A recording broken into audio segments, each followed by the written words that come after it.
Yun ang ibig kong sabihin, kapatid. Ayaw ka maniniwala na ang mundo ngayon malapit na magunaw. Hindi totoo yan. So, kung mapapansin po ninyo mga kapatid, maiksi lang yung ating pupuntusan dito ngayon. Meron pa siyang isang video mahaba. Isa rin sa binanggit niya doon ay si Kristo sa kanyang pagdating, hindi muna magpapakita. Isa rin yung sa i-correct natin.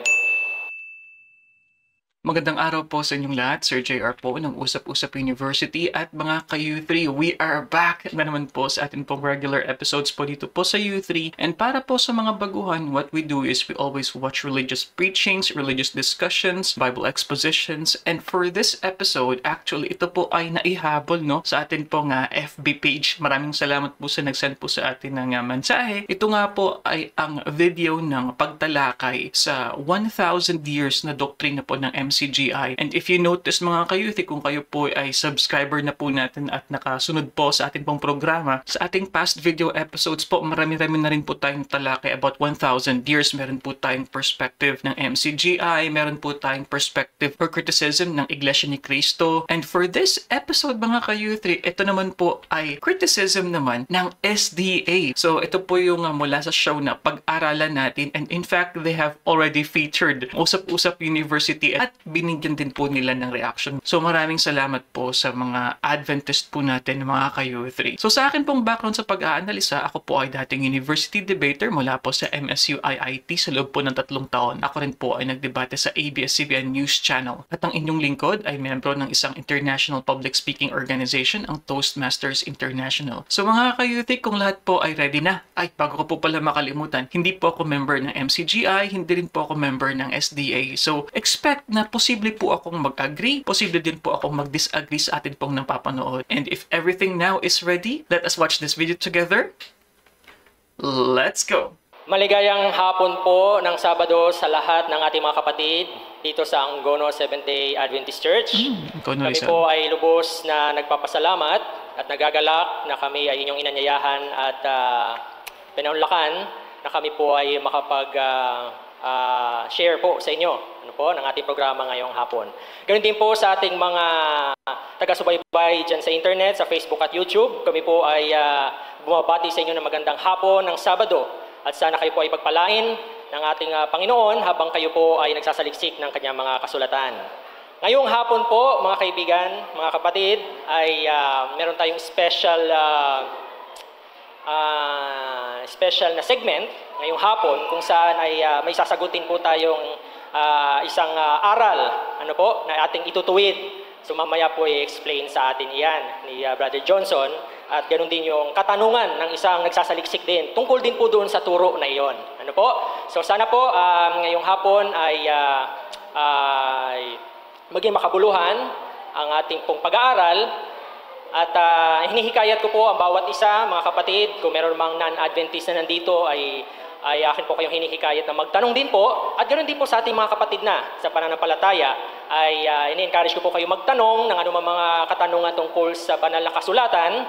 At huwag po tayong mahihiya. Lalo-lalo na kung ito ay may kinalaman sa kaligtasan o kaya meron pong malabo sa inyong mga beliefs na hindi maipaliwanag, ay narito po ang ating mga kapatid sa panel na tayo ay tutulungan na sagutin at mahanap natin mga kasagutan sa inyong mga katanungan.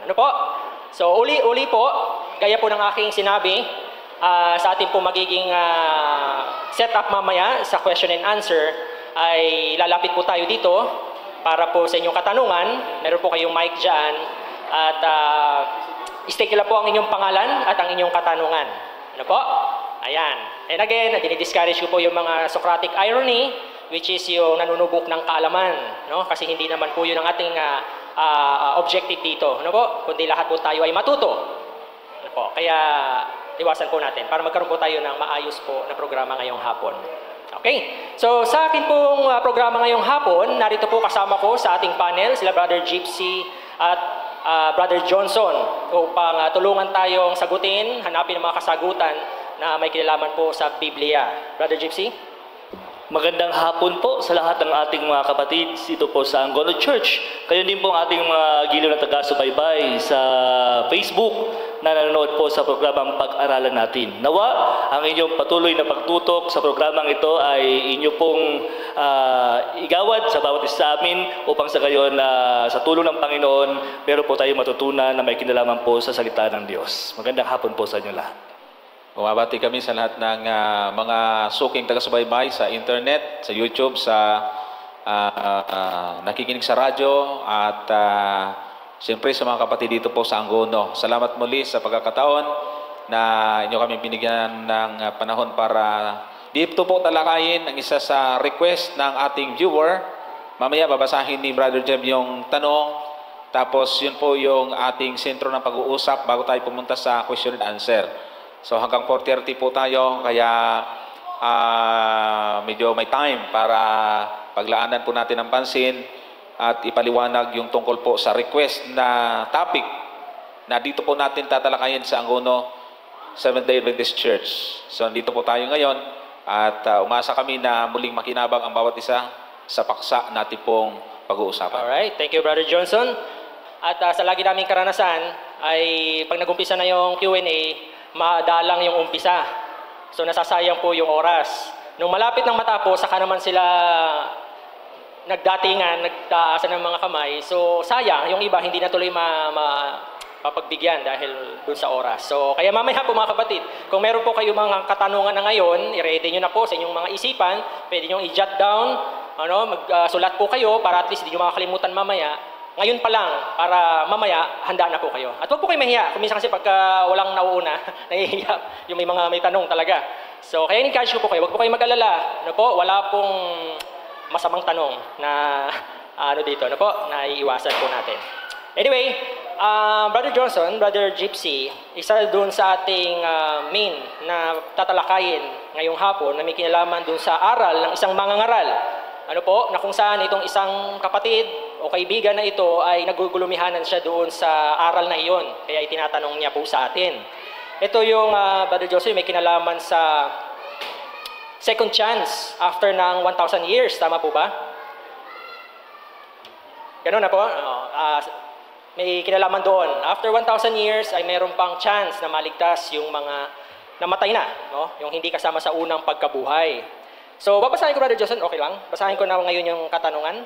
Okay, before we continue mga ka-youth, I think we have the gist of the possible question nga po. Yung na-mention na rin po dito ng host, na yung about sa second chance during the 1,000-year reign mga ka-youth. Dahil maalala po natin, ito rin po actually ang naging criticism ng isang show ng Iglesia ni Cristo. And yun nga po yung about nga sa second chance na yung na-mention na video clip ni Brother Eli about sa chance na magbago, na parang convert yung mga Budista, yung mga Muslim, yung ibang mga reliyon. Yun daw po yung naintindihan natin the last time. Most likely, this is also their point of attack po mula po dito po sa SDA. Pero gusto ko lang po i-mention, and this question especially for the members of the SDA Church, mga ka-youth natin, meron po bang ganito po lagi sa inyo pong mga churches na parang consultation time or panahon para pwede kayo magtanong sa inyong mga ministro or guest speaker, for example? Kasi napakaganda pong opportunity ito para syempre po may mas matutunan pa yung mga miyembro, So it seems to me na at least for this particular service is meron po silang mga series ng pagtatanong, parang Q&A or parang open forum at the last part probably. Pero gusto ko din po i-mention dito na sinabi dito ng host na wag daw pong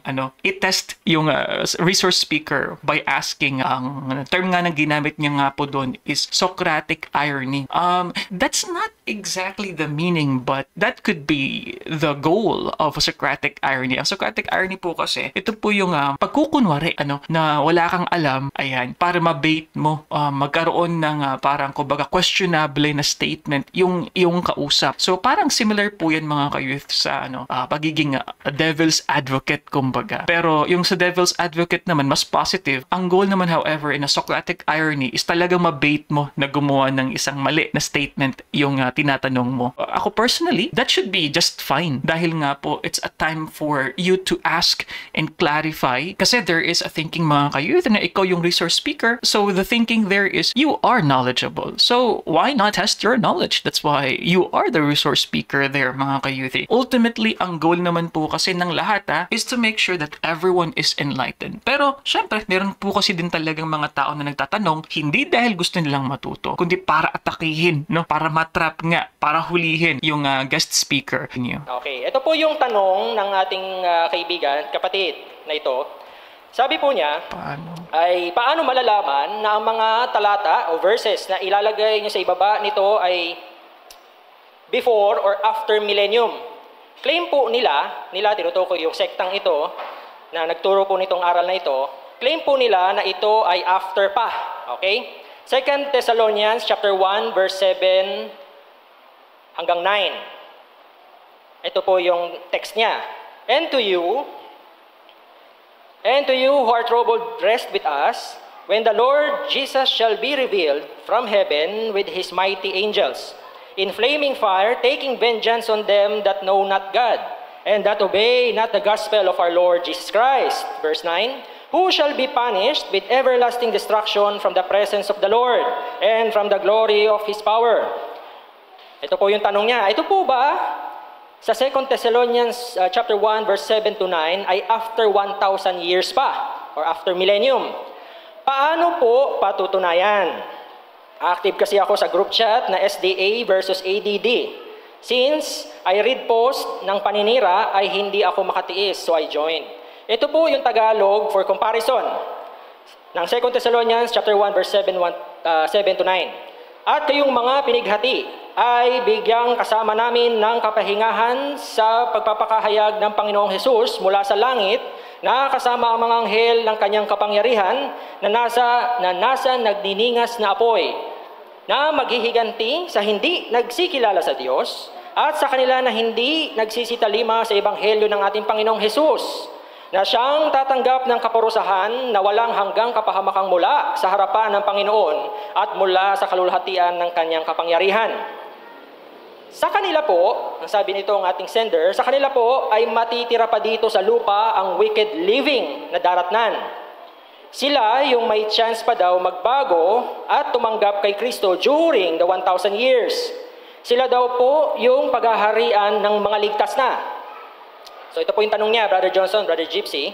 Ano po ang text na malinaw na mamamatay na that day ang wicked o yung masama na daratnan?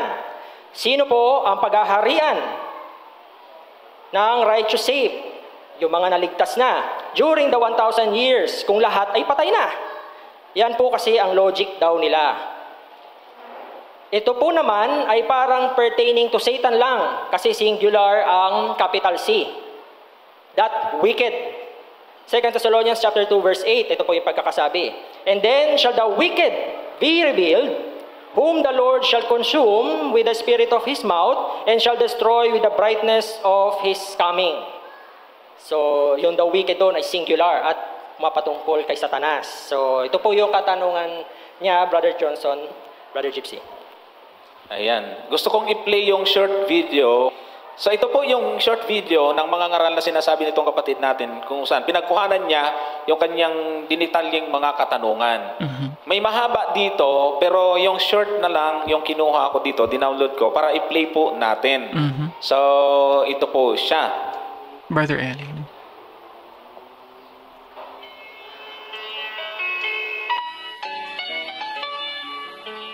Ang sabi ng Biblia, dadating muna uli si Kristo. Tapos ililigtas niya yung mga mabubuting tao. Tapos magkakaroon pa ng 1,000 taon na parang grace period yung mga nabubuhay. At doon yung mga hindi kumilala kay Kristo, bibigyan ng pagkakataon. Maswerte ka kung mabubuhay ka pa, no? Kaya nga kailangan habang buhay tayo ngayon, ay kumilala na tayo kasi baka pag dinatlang ka ng kamatayan, hindi ka naman makakasama dun sa 1,000 taon. Merong 1,000 taon pa, pagdating ni Kristo, meron pang 1,000 taon na mangyayari na yung mga taong hindi nakakilala, bibigyan ng chance yung mga nabubuhay. Ngayon, kung halimbawa dadating ngayon si Kristo, may kukuhanin siyang mga mabubuting tao, sasama niya sa kanyang kaharian. May maiiwan. Bilyon-bilyon yung mga maiiwan. Maraming bilyon na iba-ibang relihiyon na hindi kumikilala kay Kristo. Siguro mga 4-5 bilyon yung mga taong hindi naniniwala kay Kristo. Bibigyan sila ng grace period, yung mga buhay. Pwera na lang yung patay na, no? Parang mga second buhay, chance. bibigyan sila ng grace period na 1,000 taon. Okay. Pagkaraan ng 1,000 taon, dun palang magwawakas ang mundo. Dun palang magugunaw ang mundo. Kaya hindi totoo na malapit ng magunaw ang mundo. Ang malapit yung pagdating ni Kristo. Malapit nang dumating muli si Kristo. Pero pagdating ni Kristo, bibilang ka pa ng 1,000 taon, yun ang tinatawag na millennium, bago magunaw ang mundo. Kaya kung ngayon ang pag-uusapan natin, tatanong mo, malapit na ba magunaw ang mundo? Hindi, tagal pa nun. Yun ang ibig kong sabihin, kapatid. Ayaw ka maniniwala na ang mundo ngayon malapit na magunaw. Hindi totoo yan. Actually, kamakailan, nagdesisyon si Presidente Obama ng Amerika. Yun na muna. Pumunta na siya kay Obama, kaya hindi na gaanong related yon. So, kung mapapansin po ninyo mga kapatid, maiksi lang yung ating pupuntusan dito ngayon. Meron pa siyang isang video mahaba. Isa rin sa binanggit niya doon ay si Kristo sa kanyang pagdating, hindi muna magpapakita. Isa rin yung sa i-correct natin. At ang ilan sa napansin natin dito ay yung kanyang sinasabing grace period. Magkakaroon ika ng 1,000 taon na parang grace period sa mga nabubuhay na aabutan ng Panginoon na masama. At doon sa mga, yun daw yung mga hindi kumikilala kay Kristo. Nagbigay pa siya ng bilang, more or less, 4 o 5 bilyon. Sabi niya. Bilang niya, no? At yung second chance, yun ang ating sasagutin. Biblical ba yun? Kasi ang isa pa sa nagdala ng kalituhan, kung ibabalik natin doon sa tanong, yung unang kalawang Tesalonica 1, city at ay kailan ba yon? After 1,000 years or before? So yan yung ating mga liliwanagin, Brother Gypsy. Kaya para mabigyan muna tayo ng foundation bago natin himayin yung kanyang mga sinabi at based na rin doon sa nag-request sa atin ng topic, ay titingnan po muna natin yung biblical basis po ng ating explanation when it comes to millennium, 1,000 years.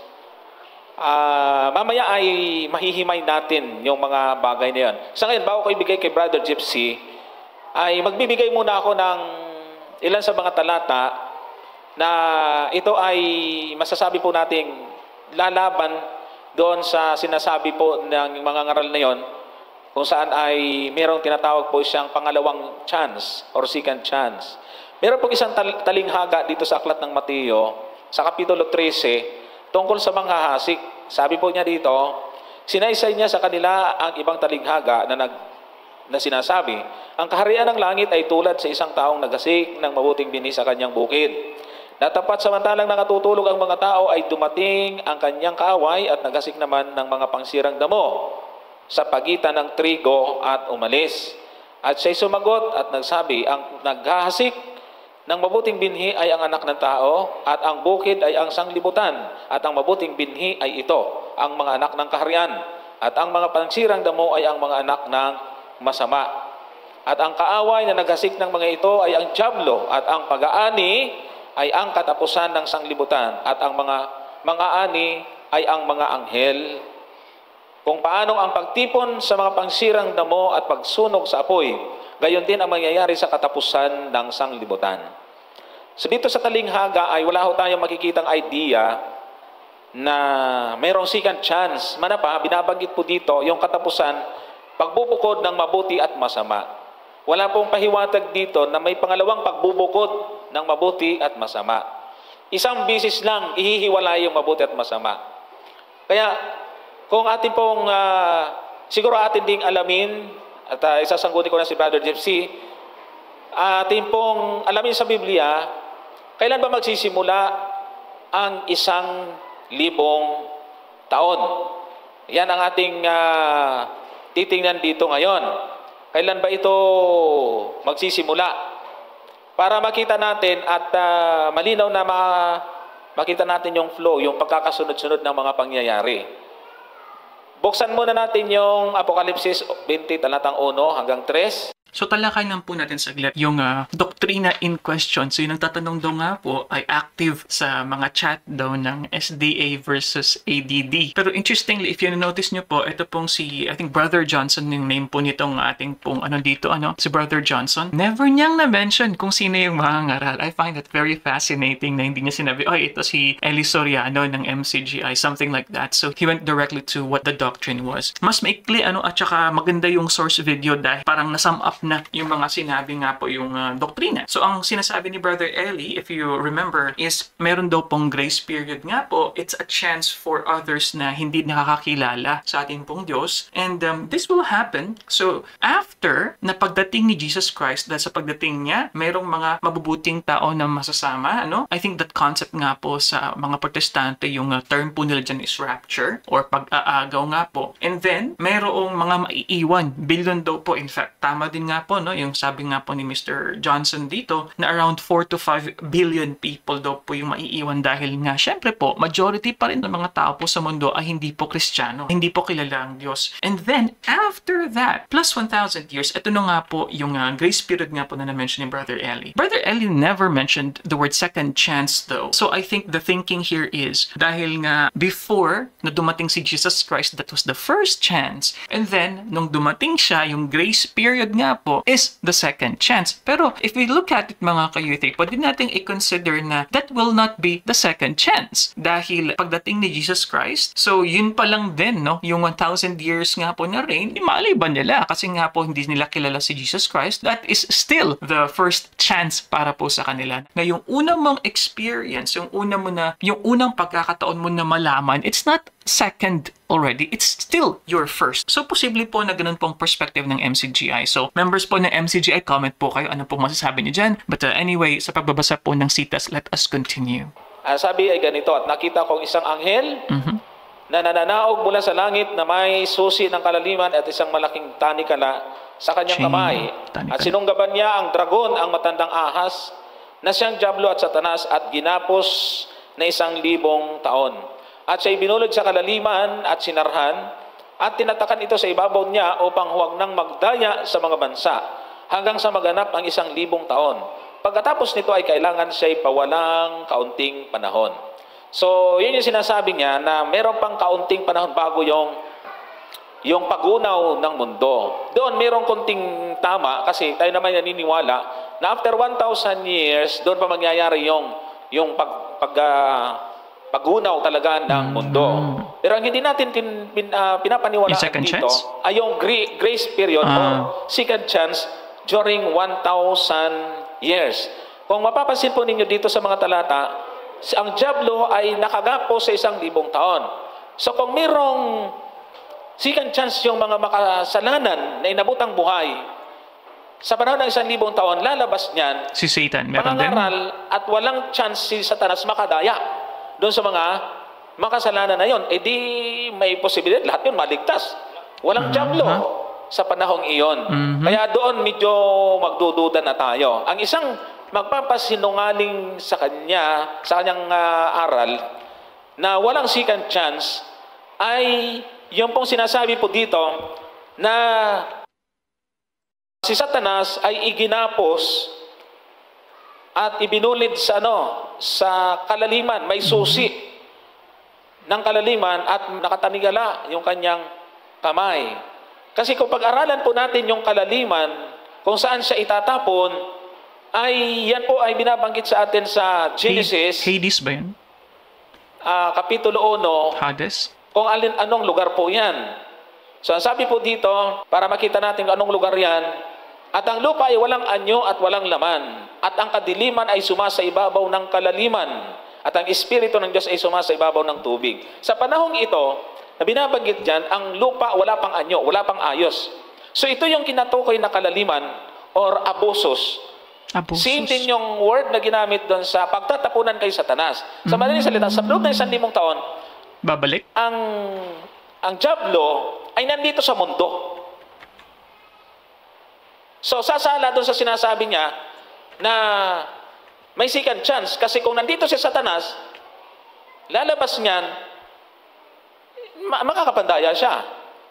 Yung tanikala na sinasabing nakagapo sa kanya ay tinatawag po ito sa prophecy na chain of circumstances. Ibig sabihin, interesting. ito ay tanikala ng pangyayari dahil sa loob ng 1,000 taon, ang mga masama na aabutan ay ito ang mangyayari po sa kanila. Babasahin po natin yung sinasabi po sa atin. Kung alin po, kung nasan po ang mga masasama sa loob ng dating ng ating Panginoon. Dito sa 6:15 ng Apokalipsis, at ang mga hari sa lupa, at ang mga prinsipe, at ang mga pangulong kapitan, at ang mayayaman, at ang mga makapangyarihan, at ang mga bawat alipin, at ang bawat laya, ay nagsipagtago sa mga yungib, at sa mga bato, at sa mga bundok. So, yan ang mangyayari sa pagdating ng Panginoon sa masasama. Sa madaling salita, ito po ay mamamatay. Sila po ay magpapaguho doon sa bato. Kaya kung pag-aralan natin ibang libro sa Biblia, aklat, matinding lindol at destruction ang lupa sa pagdating ng ating Panginoon.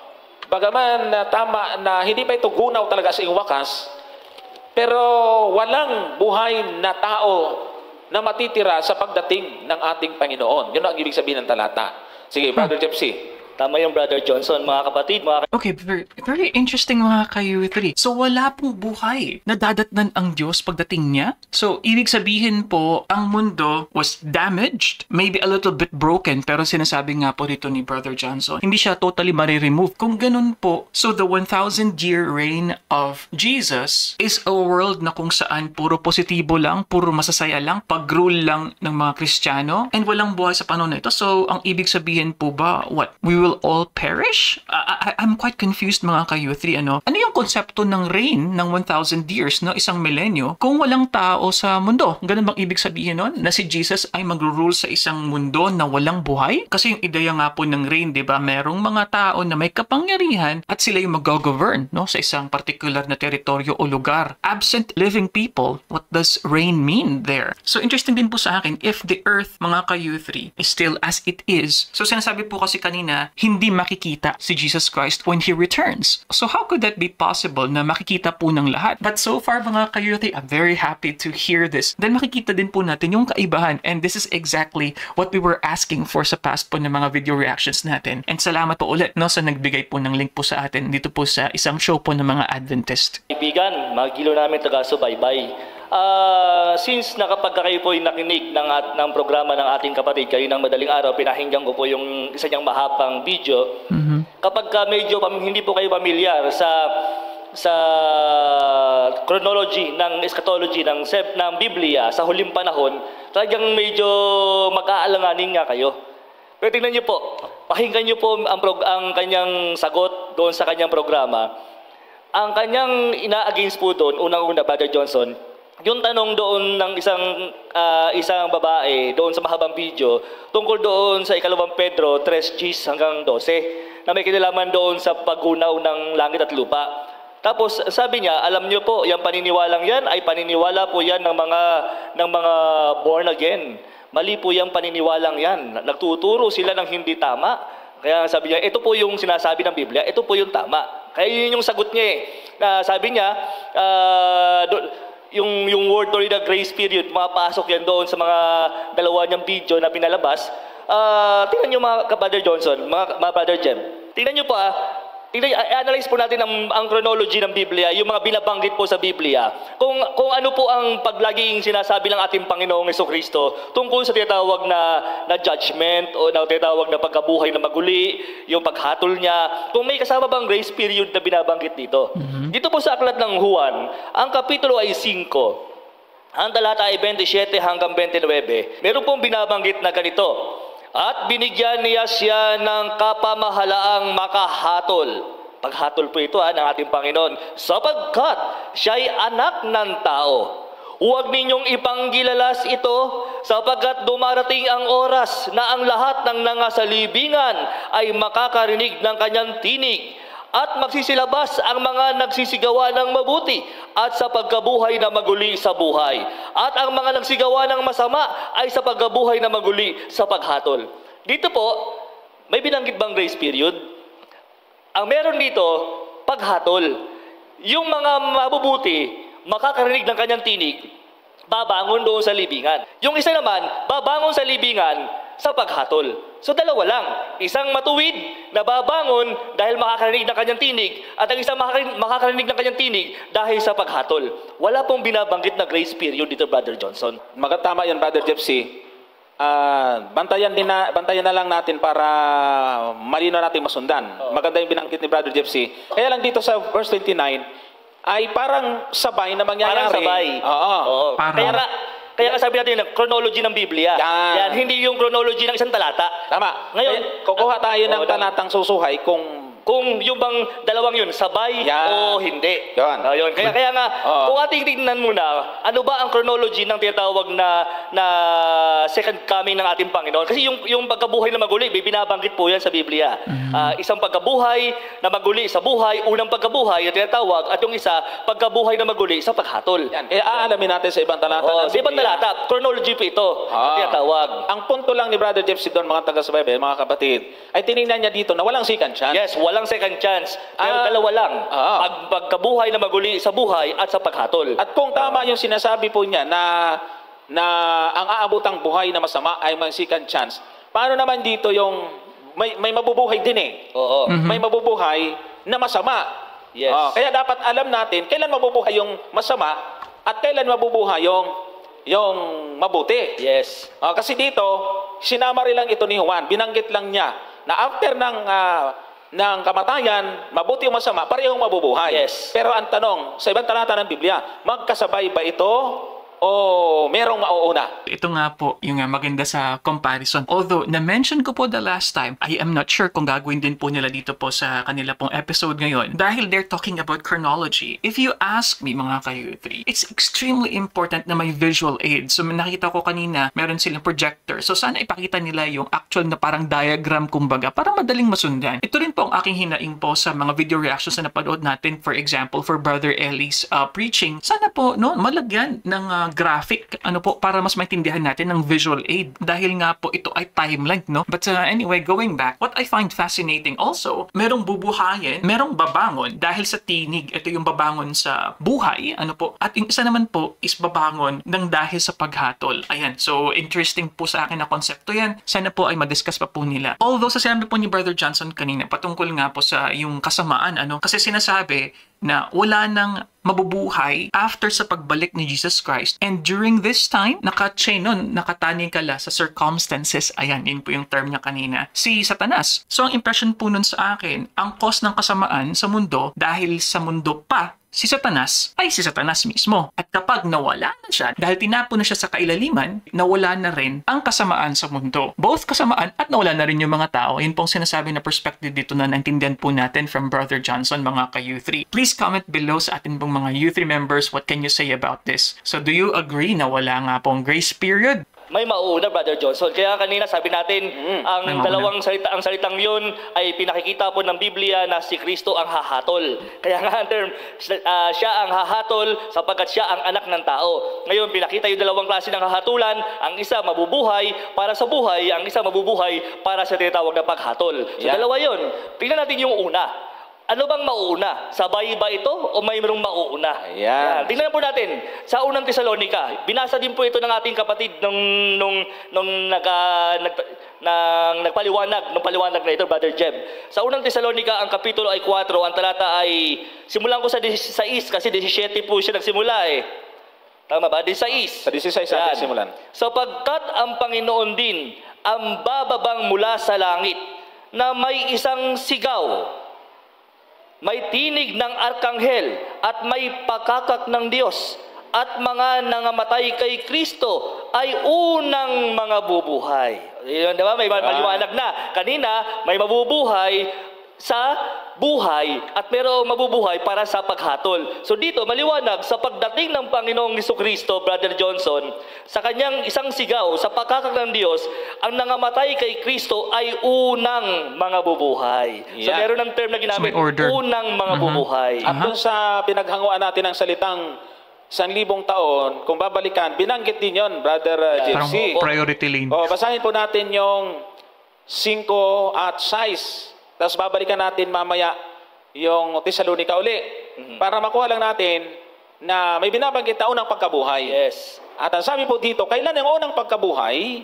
Sabi po doon sa binasa ay pagdating ng Panginoon. At ang sabi naman dito sa Apokalipsis 20, talatang 5 at 6, at ang iba sa mga patay ay hindi nangabuhay hanggang sa naganap ang 1,000 taon. Ito ang unang pagkabuhay na maguli. So Yeah. doon malinaw kanina na ang namatay kay Kristo ay unang mga bubuhay na maguli.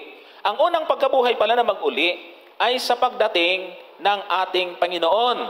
Ngayon, ang ikalawang pagkabuhay na maguli ay halos ay binanggit na dito sa andito na yung mensahe dito sa talatang 6. Mapalad at banal ang makalakip sa unang pagkabuhay na maguli. Sa mga ito ay walang kapangyarihan ang ikalawang kamatayan. Kundi sila ay magiging saserdote ng Diyos at ni Kristo at maghaharing kasama niya sa loob ng 1,000 taon. So ang unang pagkabuhay ay pagdating ng ating Panginoon. After ng 1,000 taon ay mayroon pong iba na hindi na panabubuhay. Sabi dun sa talatang Ito, Brother Johnson. 5. So kung ang unang pagkabuhay ay mapalad, naturalmente, yung ikalawang pagkabuhay, hindi na yun mapalad. Tama. Kasama na siya doon sa binanggit sa Juan kanina, na yun na yung masama. Kasi ang unang pagmabubuhay, mga matuwid. So yung hindi tama yung sinasabi po na yung aabuting buhay ng Panginoon, sa pagdating niya, may second chance. Kasi ang sabi po doon sa binasa natin sa Revelation kanina, yung mga masasama ay magsisipagtago sa mga bundok at ang sabi sa talatang 16, mahulog kayo sa amin at kami inyong itago sa mukha na nakaupo sa luklukan at sa galit ng kordero. At ang talatang 17, sapagkat dumarating ang dakilang araw ng kanilang kagalitan at sino ang makatatayo? Yung salitang sino makakatayo, ibig sabihin ay walang mabubuhay, walang matitirang buhay. Kaya sa loob ng 1,000 taon, ang lupang ito ay tinatawag na kalaliman kung paano sa Genesis chapter 1 verse 2, ang tawag dito ay kalaliman sapagkat walang taong buhay that time. Kaya ang mga buhay na aabutan, mamamatay lahat 'yon na masama. Yung masama. At yung mga buhay na aabutan ay aagawin kasama ng mga namatay na binuhay. Aakyat sa langit sa loob ng 1,000 taon ay maghahari sila kasama ng ating Panginoon. Kaya mali at malabo na mayroong second chance or grace period ang 1,000 years kasi dito po nakakulong si Satanas sa panahon yon. Ito kasi statement niya, Brother Johnson. Binasa niya ang 1 Thessalonians 4:17. Sabi niya dito, ayun yung namatay kay Kristo. Bubuhayin yon, tapos yung mga buhay na natitira kasama yung mga binuhay sa patay, aagawin, sasalubungin sa alapaap, yun po yung rapture na sinasabi. Hindi po bababa si Kristo. Tama pala namang sinasabi talaga sa talata. Kundi magsasalubong doon sa alapaap, hindi siya bababa rito. Hindi pa siya papakita noon. Meron pang ibang pagpapakita sa Biblia. Yun yung statement niya. Medyo naging magulo kasi yung kanyang statement dahil doon sa second coming, sa kanya hindi pa pala second coming. Yung rapture pala sa kanila, hindi pa second coming. Alam niyo, Brother Johnson, Nga siya naniniwala sa second coming kasi nandito naman daw ang Panginoon sa Great White Throne daw niya yun sinasabi. Kaya nga ito nakakalungkot, Brother Johnson. Pilit niyang kinakalaban yung mga tinatawag na mga dispensationalism, na mga born again at mga tinatawag na ibang mga relihiyon, na mga sekta, na sa kanilang rapture na tinatawag. Pero yung kanyang paniniwala, kung susumahin mo, yun din. Yun din ang problema. Kaya yung pong alam niyo po, hindi po nagkakaiba ang paniniwala ng ating kapatid na ito sa dispensational premillennialism.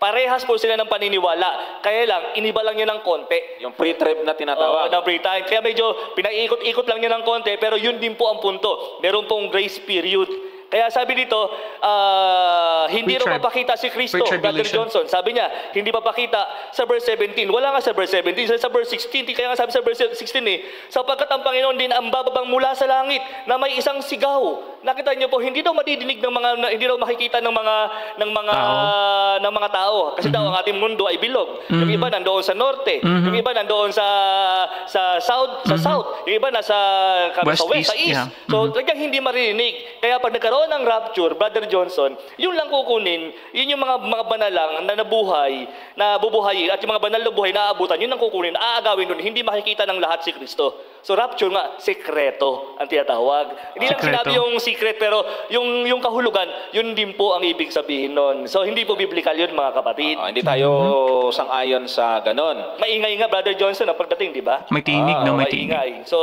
yun ang problema doon sa belief na yon. Kaya yung grace period, yan po ay hindi po belief ng Biblia, yan po ay paniniwala mismo ng gumawa ng dispensationalism theory. Kung iyo pong uugatin, kung saan po galing yung paniniwalang yan, hindi po yan galing sa Kristyanismo, hindi galing sa Biblia, galing po sa kalaban ng Kristyanismo noong unang panahon. Ayan. Okay. Ang ating paliwanag doon sa millennium na yan, mga kapatid, ay sa pagdating ng ating Panginoon, mabubuhay yung mga matuwid at yung mga abutang buhay na matuwid ay kapwa dadalhin doon sa langit. At yung mga masasama, lahat yun ay mamamatay. Kaya si Satanas dito ay kasama kanyang mga kampon ay nagmisto lang nakakulong kasi walang tao dito sa lupa sa panahong yan. Ngayon doon sa sinasabing ng talata din na pagkatapos ng 1,000 taon ay pawawalan siya ng kaunting panahon, ay ito na yung pagdating after 1,000 years, pagdating ng Panginoon ay binanggit dito sa talatang 5 na ang iba sa mga patay ay hindi nangabuhay hanggang sa maganap ang 1,000 taon. So, ito na yung ikalawang pagkabuhay. Hindi na yun kasama doon sa mapalad. Ang mapalad kasi yung ang makasama sa unang pagkabuhay. Paano ang mabubuhay sa panahon pagkatapos ng 1,000 taon? Ito na yung mga masasama. At ito na yung sinasabi na kung maganap ang 1,000 taon, si Satanas ay kakalagan sa kanyang bilangguan. Bakit siya nagmukhang nakakalag? Kasi nabuhay na yung mga makasalanan. Kaya nagbistula siyang nakalabas na. Kaya sabi ko sa talatang 8, lalabas siya upang dumaya sa mga bansa na nasa 4 na sulok ng lupa, sa Gog at sa Magog, upang tipunin sila sa pagbabaka na ang bilang nila ay gaya ng buhangin sa dagat. Okay, before we continue, yeah, we get that na dadayain pagkatapos po ng 1,000 years. Pero what's the point na dadayain pa niya ang mga bansa? Sasabi nga po rito sa 4 na sulok ng lupa, sa Gog at Magog, kung lahat naman po sila ay masama na. What's the point na dadayain pa? And also, yung sa ideya nga po ng kasamaan. Ang cause ba ng kasamaan ay si Satanas lang kaya nagiging masama ang tao, or meron din tayong natural na kumbaga tendency, predisposition para po maging masama? Dahil nga po, if you remember sa discussion po ni Brother Johnson kanina, dahil wala na si Satanas, dahil siya nga ay nakatanikala, chain of circumstance, parang yun yung term niya kanina, I like that a lot. Wala nang kasamaan sa mundo. Pero yun nga po, posible din po kasi, di ba, na humans as we are, we have also the evil tendencies, part of human nature, mga ka-youthi. So I also like, however, the mention of dispensational theory na mention po dito ng isang host po, ito pong nakaputi dito kanina, pero gusto ko pong malaman dahil nagmula daw po itong doktrina ito sa kaaway daw po ng Kristyanismo. Sino po kaya yun? No? Sana po nasabi niya. Yung mga mabubuhay na masama ay dadayain. Papaniwalain ni Satanas na kayang bihagin o sakupin yung bayang banal. Saan ba yung bayang banal? Nasa chapter 21, verse 1 and 2. At nakita ko ang isang bagong langit at ang isang bagong lupa, sapagkat ang unang langit at ang unang lupa ay naparam at ang dagat ay wala na. At nakita ko ang bayang banal, ang bagong Jerusalem na nananaog mula sa langit, buwas sa Diyos na nakahandang gaya ng isang babaeng kasintahan na nanagagayakan talaga sa kanyang asawa. So, ibababa na yung bayang banal mula sa langit at yun ang sasabihin ni Satanas sa mga mabuhay na masama. Bibihagin natin or kukupkubin natin ang kampamento ng mga banal. Kaya lang ang mangyayari po sa kanila, ang sabi ng talata, magsisipanhig sila sa kalaparan ng lupa at kinupkob ang kampamento ng mga banal at ang bayang iniibig. At bumaba ang apoy mula sa langit at sila'y nasupok. yun na po yung impyerno. Nandoon yung diablo na dumaya sa kanila, ibinulid sa dagat-dagatang apoy at asopre na kinaroroonan din naman ng hayop at ng bulang propeta at sila'y pahirapan na araw at gabi magpakailanman. So ito na po yung paggunaw, ito na yung gugunawin itong mundo at pagkatapos na yon ay saka din ilalapag dito yung new heavens and new earth. Dito. Yan po yon. So wala ho tayong nakikitang second chance sa panahon ng millennium. Wala pong grace period na sinasabi sa Biblia. Kaya matapansin nyo, yung video na yon, wala siyang binasang kahit na anong talata na susuporta sa kanya. Maliban na lang doon sa sinasabi pong yung kanilang logic ay kinuha doon sa ikalawang Tesalonica 1:7 at 9. Kaya ito yung ating siguro titingnan, Brother Jepsy. Bago yan, meron ka bang may dadagdag doon? Gusto ko lang dagdagan, Brother Johnson, Okay. yung sinasabi. Kasi binanggit din niya sa medyo mahaba, Brother Johnson, na si Satanas, binasa niyo yung verse 5, verse 4, verse 3, na si Satanas ay ikukulong. Yep. Di ba? Kaya nga, siguro kaya doon lang nakuha, sabi nila, yun daw mga tao, itong mga bubuhay ng ating Panginoon ay maghahari dito. Kaya tuloy, hindi vague yung kanyang sagot na hindi mo malaman kung saan siya maghahari. Nandoon ba ang mga banal sa langit o nandito sila sa lupa? Wala kasing malinaw pong direktang sinasabi ang ating kapatid na kaibigang ito na saan ba talaga sila maghahari. Ang sabi lang niya, at sila'y maghahari dito. Di siyempre, kung maghahari dito, ang kasama sa binasa niya, si Satanas, ikukulong Kaya sabi niya, ikukulong daw si Satanas. Pag kinulong, hindi dito sa lupa yun. Kasi kinulong. Tama yung sabi ni Brother Johnson kanina. Sabi ni Brother Johnson kanina, ang word na kalaliman sa Greek, abusos. Abusos. Yung abusos na yun, kung saan lang galing yun, pag tinignan mo ang Greek Old Testament, the Bible, sa Kalaliman. Genesis, ang abusos ay yung kalaliman. Walang anyo, walang laman. Yung po ang ibig sabihin ng abusos. So, ibig sabihin, yung kanyang sinabing ikukulong si Satanas sa isang kulungan, mali na agad yun. Kasi, ginapos si Satanas sa tinatawag na chain of circumstances, Brother Johnson, tapos nandito siya sa lupang ito, sa mundong ibabaw. Bakit ano sa mundong ibabaw, Brother Jeb? Kasi walang tao. Asan yung mga tao? Yung mga makasalanan, di ba pagdating ng ating Panginoon, hindi sila makaharap? Okay, fascinating po para sa akin na na-mention dito na it seems to me na ang kalaliman o bosus, no form, it was created, naging mundo, ang sinasabi dito dahil wala nang buhay pa dito sa mundo, it's once again, obosus, no shape, no form, meron naman pong form ang mundo. So medyo confusing po sa akin na i-equate yung lugar kung saan nakagapos si Satanas ay ang mundo pala. Hindi siya separate na place, kundi dito lang din po sa mundo, nakatanikala si Satanas, mga ka-U3? Dahil nakita nila ang liwanag ng Panginoon, kaya ang sabi ng binasa ni Brother Johnson kanina, nagtago sila doon sa mga kuweba, sa mga bato, sabi nila, mahulog kayo sa amin. Sa pagdating ng Panginoon, sabi doon sa 7 last plagues, doon sa Revelation 16, magkakaroon ng isang kidlat, ng isang lindol na hindi pa nangyayari na mula man ng magkatao ang lupa. So ibig sabihin, ang lindol from north, east, southwest, talagang matindi at mapapatag ang mundong ito. Kaya sinabi niyang ang north, nasa north, hindi makikita ang pagdating ng ating Panginoon. Makikita po. Makikita na lahat. Saan yung tinatawag na grace period? During the millennium. Wala po doon, mga kapatid. Binigyan ko lang ng konting emphasis yung sinabi ni Brother Johnson kanina. Kaya nakita ko sa pag-aaral natin sa millennium, kung pag-aaralan mo ang tinatawag na context ng Revelation 20, mula doon sa simula, verse 19, pababang ganyan, wala pong sinasabing grace period ito, Brother Johnson. Yan. So, pupunta siguro natin mamaya yung talata na tinanong ng nag-request sa atin, yung before or after ba yon yung verse na yon. Sige, balik muna namin kay Brother Jeb. Okay.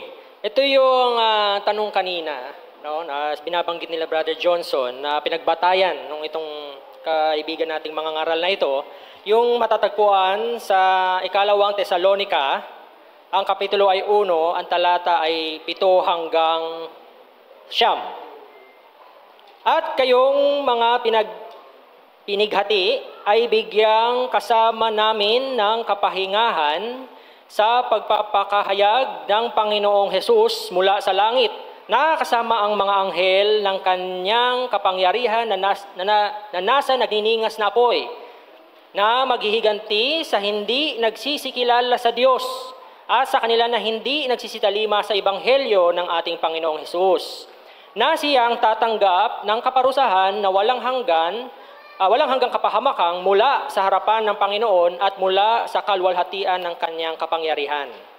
Kaya ang sabi niya po dito, nung nagtatanong, sa kanila po ay matitira pa raw dito sa lupa ang wicked living na daratnan. Matitira pa raw doon sa lupa yung daratnan ng Diyos na buhay na makasalanan. Sila yung may chance po daw magbago at tumanggap kay Kristo during the 1,000 years. Sila daw po yung paghaharian ng mga ligtas na. At yung follow-up question niya po dito na may kinalaman din doon, ano po ang text na malinaw na mamamatay na that day ang mga buhay na makasalanan na daratnan ng Panginoong Hesus? Sino po ang paghaharian, ito yung pangatlong tanong, sino po ang paghaharian ng mga naligtas na mga matutuwid during the 1,000 years? Sino yung subject? Kung lahat ay patay na. Right. Yan po kasi ang logic daw nila. Tingnan po natin, it makes sense naman. Na parang mayroong point nga naman, sino paghaharian kung lahat patay? So, lalabas dyan, yung paghaharian sa loob ng 1,000 taon, yung mga makasalanan. Kaya lang, pag sinabi natin kung paghaharian nila to, dapat kontrolado nila. Ang problema naman, yung mga matuwid nasa langit kasama ng Panginoon, wala silang pakialam sa lupa. Kaya walang effect o walang visa yung salitang paghaharian nila ito. Kasi pag sinabing paghaharian, ikaw yung nasusunod, ikaw yung nag-govern doon. So papaano mangyayari na paghaharian? Pero kung ililiteral natin yon. Ang daming matutuwid, tigiilan silang miyembro na paghaharian. So napakaraming hari. Lalabas na ganon. Samantalang ang ibig pong sabihin na maghahari silang kasama ng Panginoon sa loob ng 5 taon, ang ibig sabihin, ang hari kasi mataas ang antas. Ibig po sabihin, pantay-pantay na lahat ng maliligtas doon sa langit, wala nang mababa. Yun ang ibig sabihin ng paghahari ng mga matuwid sa loob ng 1,000 taon. Interesting. So, meron pang binanggit dyan, maganda yung kanyang point dyan isa-isay natin. Himay-himayin natin yung kanyang sinabi po dito na ano po ang text na malinaw na mamamatay na that day ang wicked na daratnan. Kasi sa bandang itaas ay sabi po yung wicked living na daratnan, sila yung mga may chance. So nabura na natin yon, napasubalian na po natin. Silid daw yung paghaharian ng mga ligtas na. So naipaliwanag na rin natin.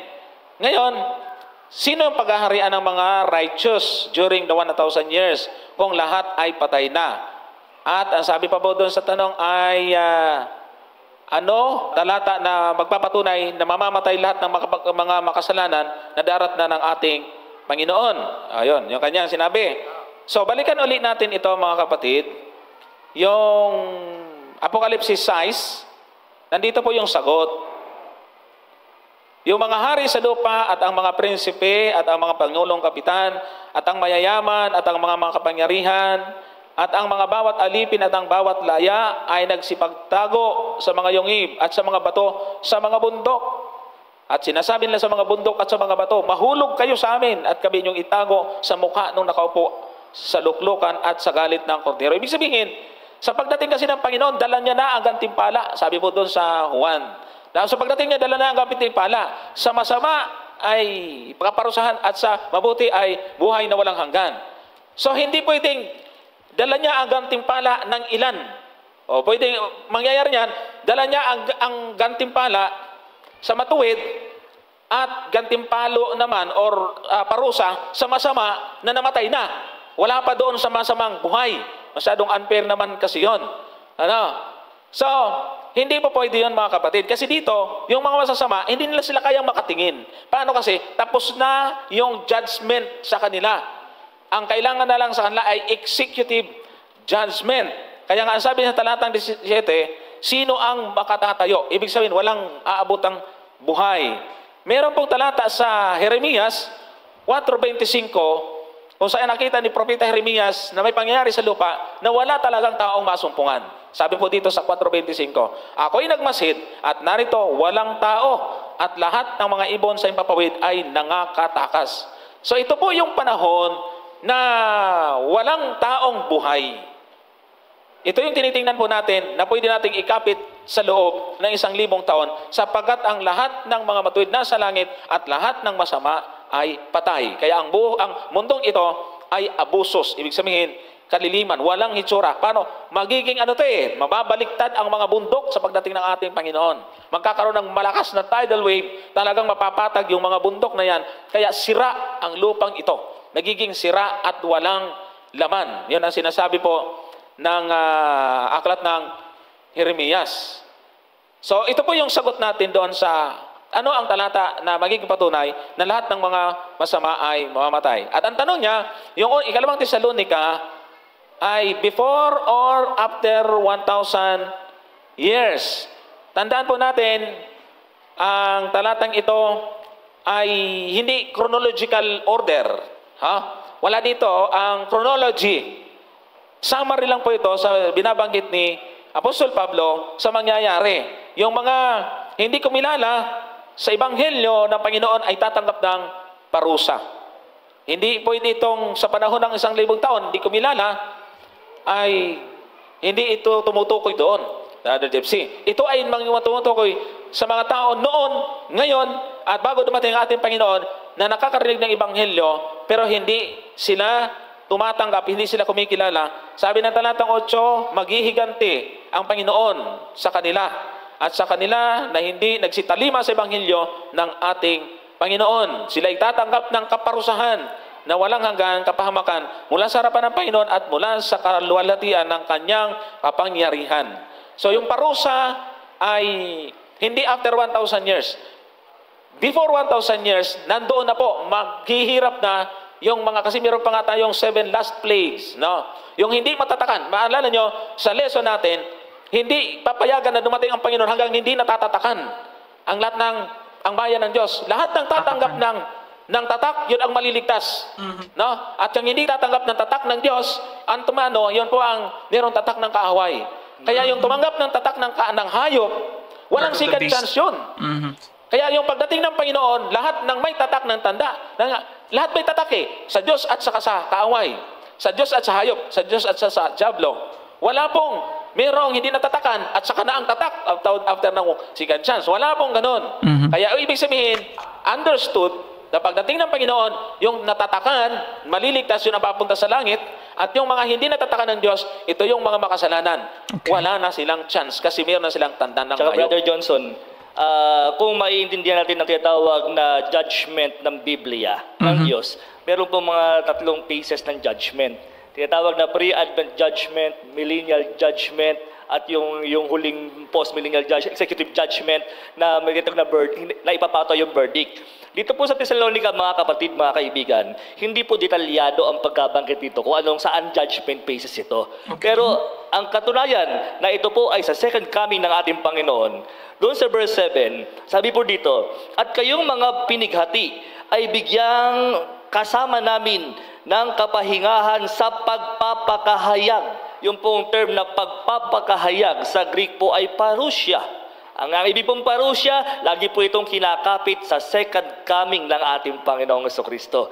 Kaya ang tinutukoy po dito ay primarily doon sa second coming ng ating Panginoong Jesucristo. Kaya yung term na parousia.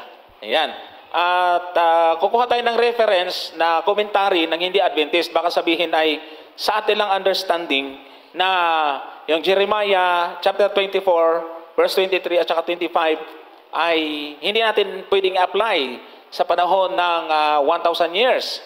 So mayroon pong isang magaling na Bible scholar, si Albert Barnes.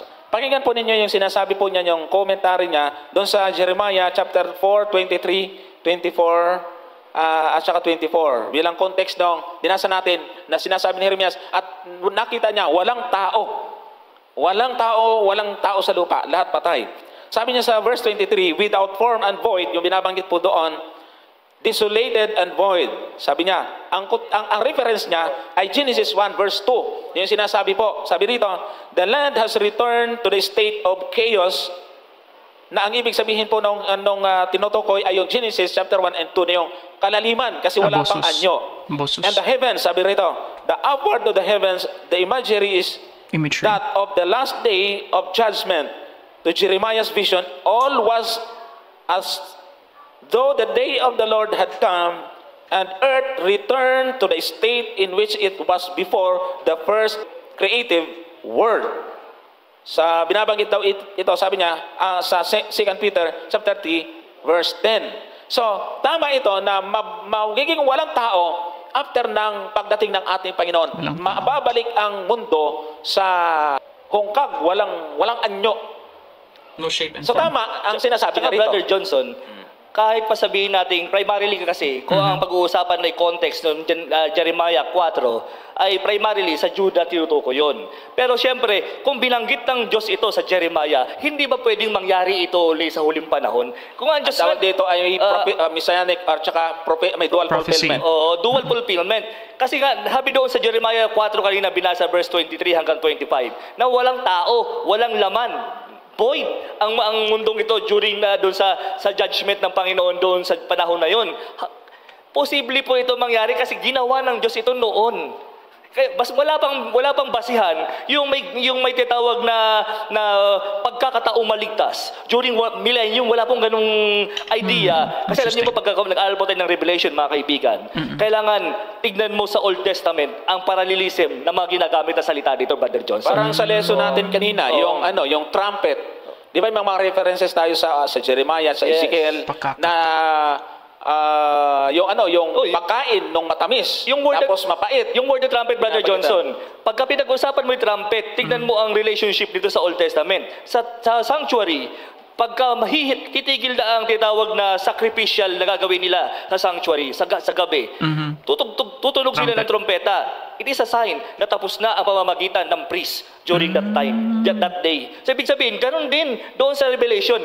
Paralilisin po ito Tapos lagi. na. Tingnan mo ang tinatawag na kung ano ang ibig sabihin nito doon sa Old Testament. Hindi yung gagawa ka na ng kwento ng sarili mo, Brother Johnson. Kaya may sinasabi po tayong history repeat itself. Nangyayari na noon, pero mas matindi. Kasi kung paano yung destruction ng Jerusalem sa panahon ng 70 AD, na binanggit sa Signs of the Times, na binanggit natin pa yun sa Mateo 24, yung iba doon ay partially na-fulfilled po. Pero yung iba ay sa panahon pa natin nangyayari, at ang lundo nito ay hanggang sa pagdating ng ating Panginoon. Kaya binanggit ni Brother Jepsy na yung Jeremiah ay meron talagang partial fulfillment during the time of Judah, pero meron itong mangyayari uli na mababalik sa, kasi hindi naman nangyari sa Huda na naging hungkag ito katulad ng Genesis chapter 1 verse 2. Yeah. Okay, before we continue there, ayan, ang ganda ng discussion.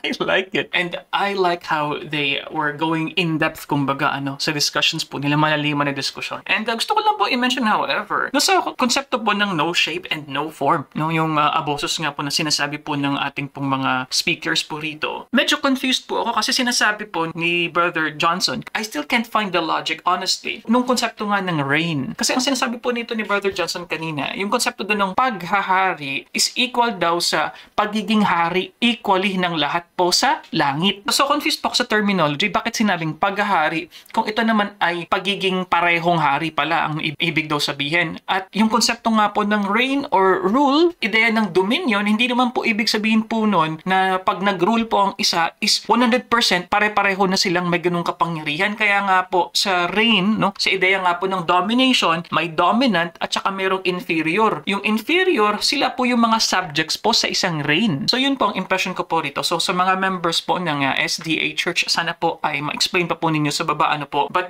going back, ay nako, ang ganda po ng mga discussions na mention din po dito ni Brother Gypsy. Ito pong nakaputi po sa gitna, yung iba't ibang basis ng judgment. Yung pre-millennium, yung millennial, at yung post-millennial po na paghukom, judgment. Yung term nga po dun sa post-millennial is, nasabi niya, executive judgment. I like that, mga kayuthi. So let's continue. Kaya yun doon po yung abusos nangyari, hindi naging abusos ang Judah. Hindi talaga. Kaya nga ito, Brother Johnson, yung talatang yon, kung ayaw mong tanggapin, halimbawa, na hindi ayaw tanggapin natin mga kaibigan, na yun yung basihan natin doon sa Revelation 20. Doon sa Revelation 6 kanina, na binasa mo, verse 16, na nagtago yung mga makasalanan sa kuweba. Tapos sabi lang, mga bato, mahulog kayo sa amin. Sa pagdating ng ating Panginoong Jesucristo, kung maniniwala ka sa context ng Revelation, sa chapter 16, verse 18, sabi dito, at nagkaroon ng mga kidlat, at ng mga tinig, at mga kulog, at nagkaroon ng malakas na lindol, na di nangyari kailanman mula na magkatao sa lupa, isang lindol na lubhang malakas, lubhang kakilak-kilabot, at tumakas, verse 20, at tumakas ang bawat pulo at ang mga bundok ay hindi nakasumpungan. Yan ang So, sinasabi paano ko nangyari, kanina. Brother Johnson? Kung halimbawa wala yung talatang yun, tignan mo na lang ang tinatawag na idea na binabanggit ng chapter 16 ng Revelation, verse 18 and 20. Pagdating ng ating Panginoon, magkakaroon ng isang lindol na napakalakas na hindi mula ng nagkatao sa lupang ito, hindi pa nangyayari. Tapos yung mga pulo, nagsitakas. Pag nagsitakas at hindi nasumpungan, nasa po yung mga mataong mga makasalanan? Kung itutuloy natin yung 21, yung mga graniso, kasing laki ng talento, lumagpak sa mga tao, buhat sa langit, at namusong ang mga tao sa Diyos dahil sa salot ng graniso, sapagkat ang salot nito ay lubhang malalaki. Ibig sabihin, ito yung mga makasalanan na hindi tumanggap ng tatak ng Panginoon, ay susumpain nila at mamumusong sila sa Diyos. Kaya wala talagang second chance dito sa panahong ito, mga kapatid at mga kaibigan. Kaya titingnan po ninyo yung grabing distraction po dito. Wala talagang ang bundok, tumakas ang bawat pulo. Mabubuhay ka pa riyan. Brother Johnson, Simpleng bagsak nga lamang ng isang hollow blocks, pwede kang mamatay. yung chronology, Brother Johnson, bago tama. napunta sa millennium, sa Revelation 20, dumaan sa Revelation 16. Kung ano po meron sa Revelation 16, ito po yung 7 last plagues. Yan. Sa 7 last plagues, kung ano po ang pangyayaring ito, pag tinaas po sa chapter 15, ito po ang mangyayari pagkatapos ng close of probation.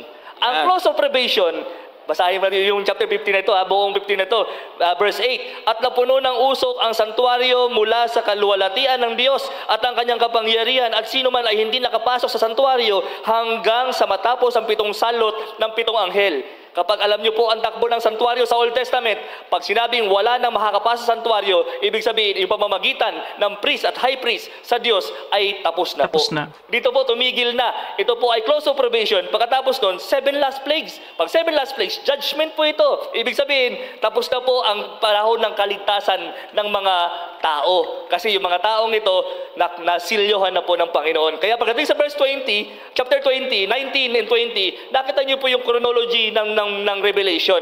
Hindi po tayo gawa ng kwento na galing sa ating isipan na mayroong period of grace. Wala naman sa Revelation yung period of grace. Kaya kailangan, pag mayroong period of grace, mabigyan ng tinatawag na chronology sa Biblia, lalo tigit sa Revelation. Kasi ito po yung ating pinag-uusapan, Revelation. This is a book of prophecy. Kaya kailangan uunawain, hindi po gagawa ng kwento. Yan yung close of probation na tinatawag po natin. Yung magmasama, sabi sa Apocalypse, yung masama ay magpapakasama at yung matuwid ay magpapakatuwid. Yung banal ay magpapakabanal pa.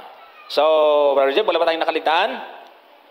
Okay. Wala na, punta tayo sa ano. Oo, kasi yung oras natin ay nagtutumulin.